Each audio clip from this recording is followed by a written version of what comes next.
Bonjour ou bonsoir, selon le moment où vous écoutez cet épisode. Bienvenue sur Baby Low Studio. Ici, on prend quelques minutes pour ralentir, réfléchir et grandir ensemble. Je suis vraiment heureuse de vous retrouver pour un nouvel épisode aujourd'hui.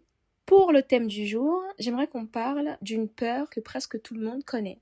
La peur du regard des autres. Tu sais, je pense qu'on a tous déjà vécu cette situation. T'aimerais bien faire quelque chose, porter un vêtement que tu aimes, publier une vidéo, lancer un projet, changer de travail ou simplement être toi-même. Mais juste avant de passer à l'action, une petite voix arrive. J'appelle cette voix la voix parasite. Cette voix qui va nous dire dans notre tête « Et si les autres me jugeaient ?» Alors tu hésites, tu repousses et parfois tu abandonnes complètement. Le plus étonnant, c'est que les personnes dont on a peur du jugement pensent souvent exactement la même chose.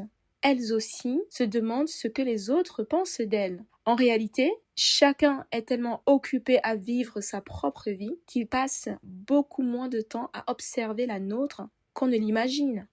Et en réfléchissant, une phrase de Sénèque que j'aime beaucoup m'est revenue. Dans cette phrase, il dit « Nous souffrons plus souvent dans notre imagination que dans la réalité ». Et je trouve cette phrase très pertinente et résume parfaitement le thème du jour. Très souvent, ce n'est pas le regard des autres qui nous bloque, c'est le regard que l'on imagine.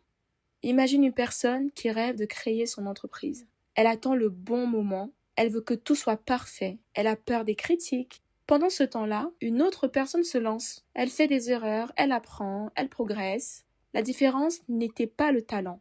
La différence, c'était simplement qu'elle a accepté de ne pas plaire à tout le monde. La vérité, c'est que peu importe ce que tu feras dans la vie, il y aura toujours quelqu'un pour aimer et à contrario, quelqu'un pour critiquer. Alors, autant construire une vie qui te ressemble.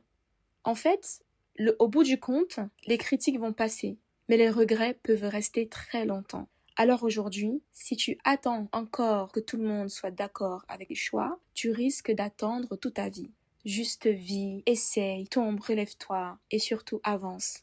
Tout simplement parce que ta vie t'appartient et la vie n'a pas de duplicata.